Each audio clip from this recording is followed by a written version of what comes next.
Okay, so everyone's talking about AI these days, right? It's like everywhere. It really is. Music, art, even like, how we make books, Yeah. which is kind of what we're going to dive deep into today.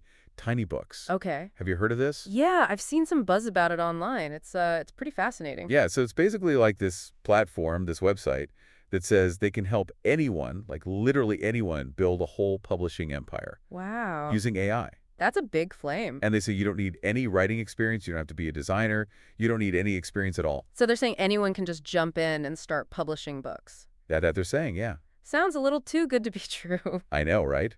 But then again, AI is capable of some pretty amazing things these days. Yeah, so that's why we're doing this deep dive, right? Exactly. We got to see if Tiny Books actually lives up to the hype. So they're making some pretty bold promises. Like, what kind of promises are we talking? Okay, so first of all, their AI, they say, can handle, like, pretty much everything. Everything. Yeah, like writing the book, obviously. Creating the illustrations, formatting it, even marketing it. Whoa, hold on. So the AI does the writing, the illustrating, the formatting, and the marketing. That's what they say. That's a lot for one little AI to handle. I know, right? I'm like, is this thing like a magical book elf or something? I mean, it does sound pretty magical. And then get this, they say you can publish on like all the big platforms, Amazon, Etsy, eBay. So you can basically go from idea to publish book on multiple platforms all through this one website. Yep. And hold on, there's more. Ready for this? No monthly fees.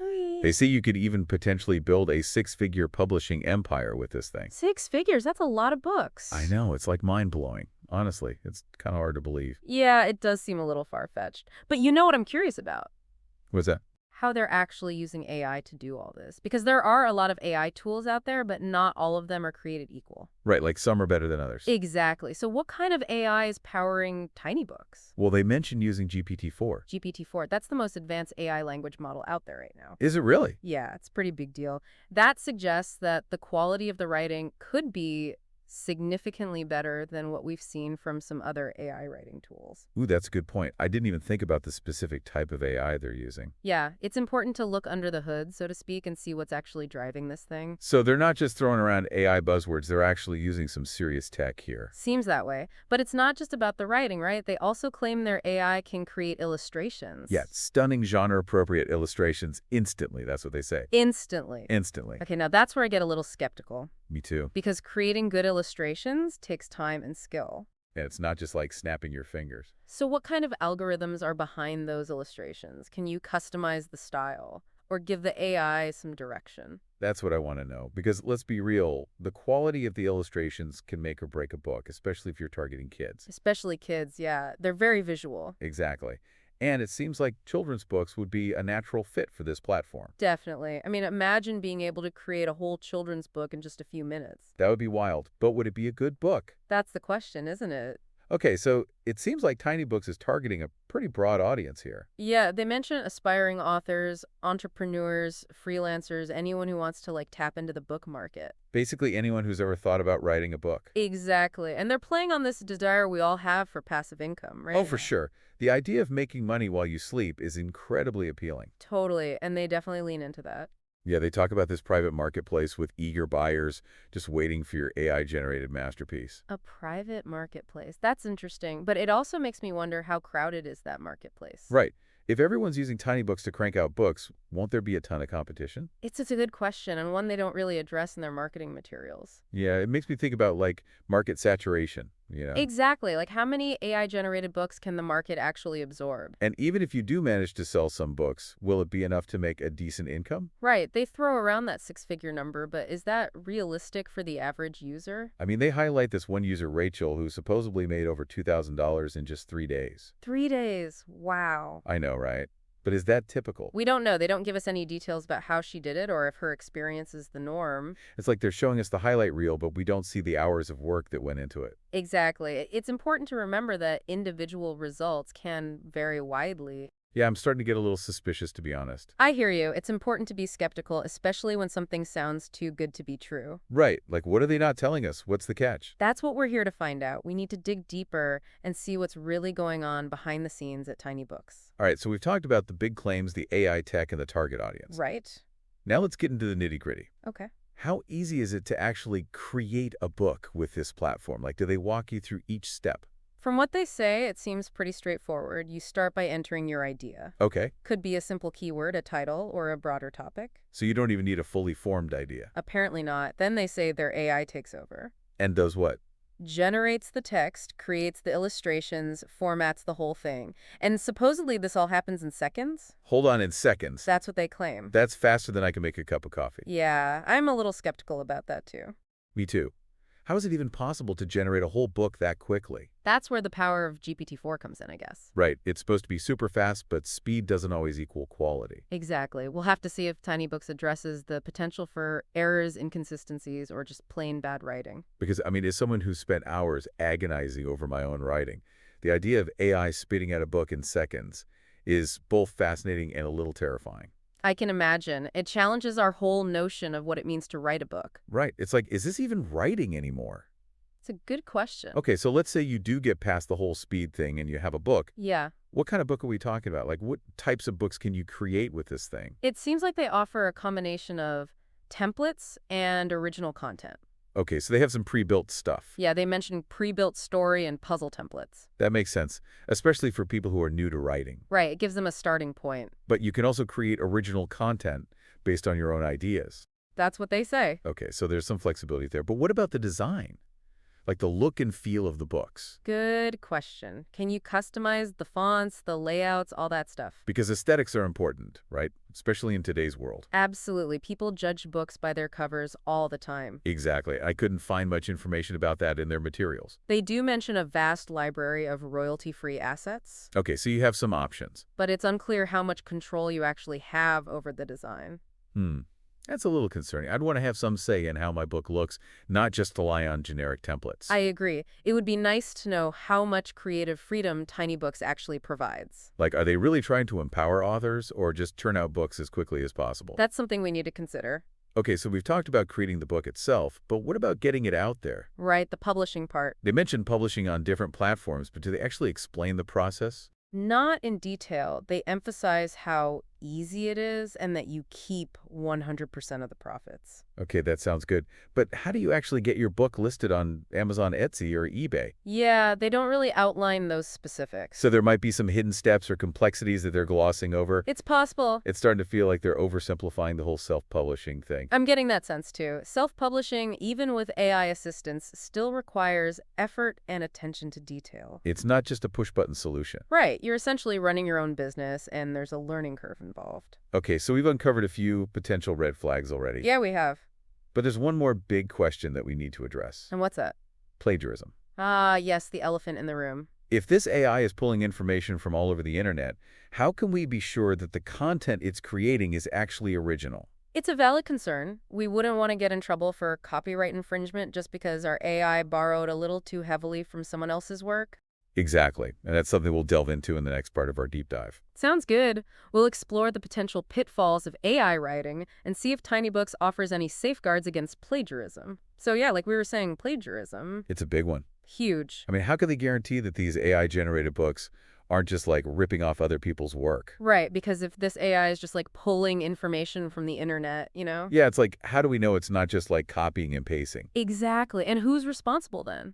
Yeah, am I going to get sued because my AI decided to plagiarize like Shakespeare or something? That's a good question. Like, what are TinyBooks' safeguards against that? Yeah, do they even have any? And what about guarantees for their users, you know? Like, what if I get hit with a copyright lawsuit? Exactly. That's something I'd want to see clearly spelled out in their terms of service. Yeah, for sure. Because it's all fun and games until you get a cease and desist letter. Exactly. Okay, so plagiarism is a big concern. Definitely. But what about the quality of the writing itself? Right, like, can AI actually write a good book? Yeah, because we've all seen those AI-generated articles and stories that just sound kind of weird. A little robotic. Yeah, like you can tell it's not a human writing it. Right, it's missing that certain something. So how does TinyBooks address that? Like, do they have actual human editors involved? That's a good question, and to be honest, I couldn't find a clear answer in their materials. Really? Yeah, they talk a lot about their cutting-edge AI technology, but there's no mention of human oversight. So it's possible that these books are just being churned out by AI with no human intervention. It seems that way. Which makes me wonder about the quality control, you know? Yeah, like, are they prioritizing speed and quantity over quality? Because a book can be grammatically correct but still be boring. Right, like it might not have any soul or originality. Yeah, exactly. And that brings me to another point. Like, can AI really capture the emotional depth of human storytelling? That's a tough one. Because, I mean, I think about the books that I love, the ones that really stay with me. They're the ones that make me feel something. Right, they connect with you on an emotional level. Exactly. And I just don't know if AI can do that. I mean, AI can analyze patterns in language and identify words and phrases associated with certain emotions, Okay. but can it really understand those emotions? Yeah, like, can it feel them? And that's the question, and I'm not sure if we have the answer to that yet. It's like those AI-generated love songs that sound technically perfect, Yeah, but they just lack that heart. you're right. It's like they're missing that human touch. Exactly. So I'd be curious to see how Tiny Books handles genres like romance or literary fiction that rely heavily on emotion. Yeah, because if the AI can't evoke those emotions in the reader, the book is going to fall flat. Okay, so we've talked about the potential downsides of AI writing. Right, the plagiarism, the quality concerns. But let's shift gear for a minute and talk about the business side of things. Okay, Because even if you can create a decent book with Tiny Books, you still have to sell it. that's the hard part. Right, and they talk about AI-powered market, but what does that even mean? Yeah, it's a bit vague, isn't it? Like, are we talking targeted ads on social media, algorithmic recommendations on the Amazon? It probably involves a combination of things, but even with AI handling some of the marketing tasks, there's still work involved on the author's part. So it's not just like set it and forget it. Not really. You still have to build an online presence, engage with readers, find ways to stand out in a crowded market. Because everyone and their dog is writing a book these days, it seems like. It's true. So even if Tiny Books can create a book in seconds, it doesn't guarantee that anyone's going to buy it. Right, it's not a magic bullet. And that's something they don't really emphasize in their marketing. They focus on the ease and speed of creation, but they kind of gloss over the reality of what it takes to actually sell books. It's like those get-rich-quick schemes, you know? Yeah, it sounds too good to be true. Exactly. So I think it's important to go into this with realistic expectations. Totally. AI can be a valuable tool, but it's not going to do all the work for you. You still need to understand the fundamentals of marketing and sales. And you have to be willing to put in the effort. Right. Because even if you do everything right, there's no guarantee of success. That's the truth. The book market is unpredictable. And with all this AI-generated content flooding the market, it's only going to get more competitive. Exactly. So what's the takeaway here? Yeah, like for someone who's listening to this and they're like, okay, Tiny Books sounds cool, but is it really worth it? I think it's important to be cautious. Do your research, weigh the pros and cons, and understand the risks and rewards. Because Tiny Books might be a game changer for some people, Yeah, but it's not a guaranteed path to riches. definitely not. And I think that's what we're trying to do here is just provide some context and information so people can make an informed decision. Yeah, because we've talked about the AI technology, the marketing, the legal stuff. Right. But there's one more big issue we need to touch on. The ethical side of things. Yeah, like what are the implications of AI taking over creative roles that have always been done by humans? That's a big question, and it's something we'll explore in the next part of our discussion. We'll delve into the philosophical questions surrounding AI and creativity. And we'll consider what the future might hold for human authors and artists in an increasingly AI-driven world. It's a conversation that's just beginning, and it's one we need to have, so stay tuned for the final part of our deep dive. Okay, so we've talked about Tiny Books, like the good, the bad, the maybe even the illegal. Yeah. But now I kind of want to like zoom out a little bit and think about like the big picture.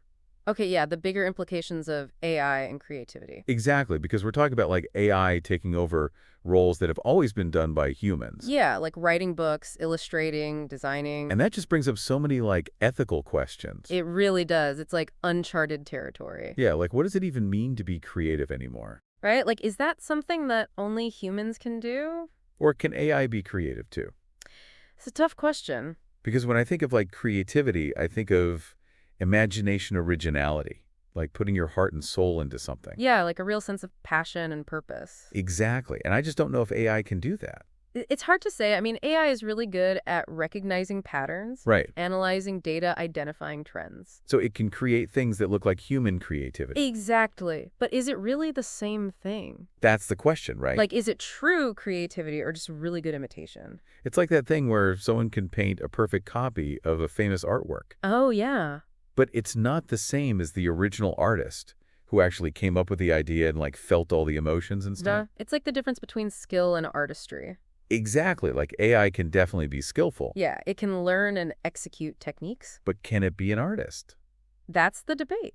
So where does that leave, like, human authors and artists? right? Like, are we all going to be out of a job? Is this the end of human creativity? I don't think so. I think it's more about adaptation. Okay. Like, instead of viewing AI as a threat, we can see it as a tool. A tool. Yeah, like a collaborator. Okay, I like that. So instead of AI replacing human creativity, it can actually enhance it. How so?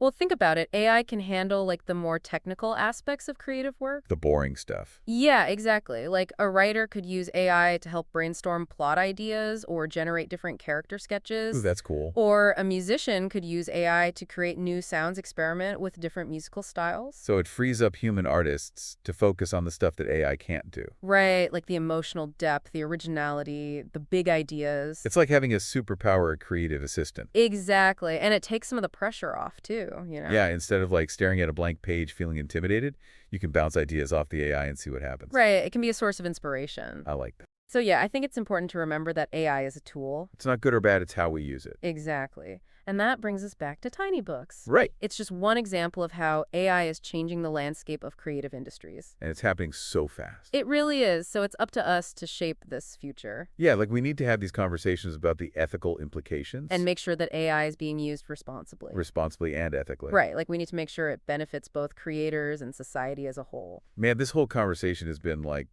really mind-blowing. There's a lot to think about. I started out like super excited about tiny books and then I got kind of scared and now I'm like cautiously optimistic. I think that's a good place to be. Yeah, like excited about the possibilities but also aware of the potential downsides. Exactly. We need to approach AI with both enthusiasm and critical thinking. All right, so we've covered a lot of ground in this deep dive. We have. We talked about the features and claims of tiny books, the good, the bad, the ethical implications. And we've highlighted the importance of asking tough questions. Yes, always question everything. Exactly. So if you're interested in tiny books, I encourage you to do your own research. Yeah, weigh the pros and cons, see if it's right for you. But no matter what, I think it's clear that AI is going to play a huge role in the future of publishing. It already is? So we need to keep having these conversations. Absolutely. Well, thanks for joining us on this deep dive. It's been a pleasure. We'll be back next time with another fascinating topic. See you then. Until then, keep exploring, keep questioning, keep creating.